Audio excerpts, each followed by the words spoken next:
ఎంఆర్పిఎస్ విజయం సాధించడంలో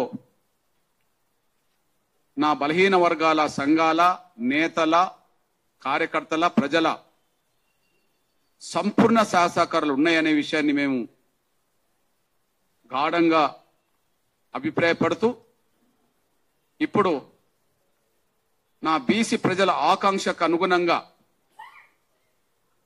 ప్రస్తుతం ఏ 42% అయితే రిజర్వేషన్లు స్థానిక సంస్థల్లో రిజర్వేషన్లు అమలు జరగాలని ఏ డిమాండ్ అవుతున్నదో ఆ డిమాండ్ను కేవలం ఒక ఎంఆర్పిఎస్ సంఘంగా బలపరచడం కాదు, ఆ డిమాండ్ సాధించే విషయంలో ఎంఆర్పిఎస్ భాగస్వామ్యం అవుతుందని పూర్తి స్థాయిలో రేపు బంద్ విజయవంతం చేయడంలో నా బీసీ సంఘాలతో నేతలతో కార్యకర్తలతో ప్రజలతో మమేకమై నా బీసీ సంఘాల నేతలతో కార్యకర్తలతో ప్రజలతో మమేకమై బంద్ను సంపూర్ణంగా విజయవంతం చేసే విషయంలో ఎంఆర్పిఎస్ శ్రేణులు తమ వంతు పాత్ర సీరియస్ గా పోషిస్తారని చెప్పి నేను స్పష్టం చేస్తున్నాం. సీరియస్ గా బంద్ను జయప్రదం చేసే విషయంలో ముందుకు రావాలని శ్రమించాలని చెప్పి ఎంఆర్పిఎస్ శ్రేణులకు పిలుపునివ్వడం జరుగుతుంది. ఇక్కడ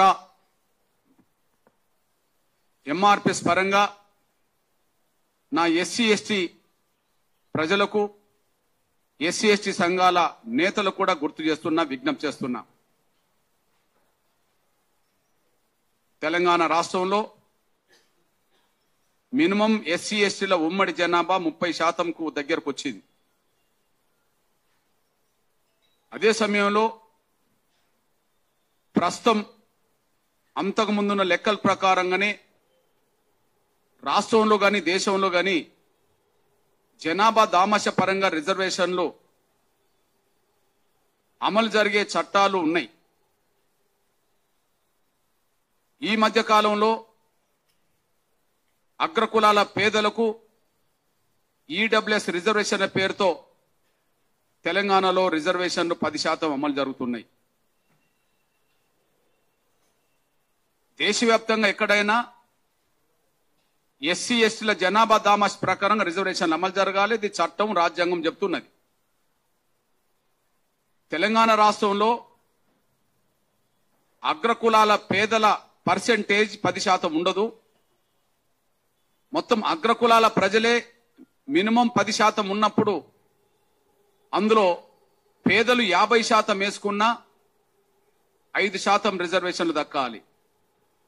పేదలు 30% ఉన్నా ఒక 3% రిజర్వేషన్లు దక్కాలి అని అగ్రకులాల పేదల పేరుతో పేదరికానికి మించి జనాభా కంటే మించి ఇక్కడ 10% రిజర్వేషన్లు అమలు జరుగుతున్నాయి. ఇప్పుడు ఈ తెలంగాణ గడ్డ మీద, ఈ తెలంగాణ రాష్ట్ర గడ్డ మీద న్యాయబద్ధంగా వివిధ రంగాల్లో న్యాయమైన వాటా పొందింది ఉమ్మడిగా నా బీసీ సమాజం మాత్రమే. న్యాయబద్ధమైన వాటా పొందకుండా అన్యాయం గురవుతున్నది అది విద్యారంగంలోనైనా ఉద్యోగ రంగంలోనైనా ఇప్పటికే అమలు జరుగుతున్న స్థానిక సంస్థల్లో రిజర్వేషన్లైనా తమ న్యాయబద్ధమైన వాటా దక్కలేదు ఇంతకాలం. కానీ కులగణన తర్వాత కొన్ని సర్వేల తర్వాత తెలంగాణ రాష్ట్ర ప్రభుత్వం సోదరులు ముఖ్యమంత్రిగా రేవంత్ రెడ్డి గారి చొరవతో 42% రిజర్వేషన్లకు శాసనసభ ఆమోదించింది. ఈరోజు తెలంగాణలో ఏ మాట కా మాట వాస్తవాలు చెప్పుకోవాలనుకున్నా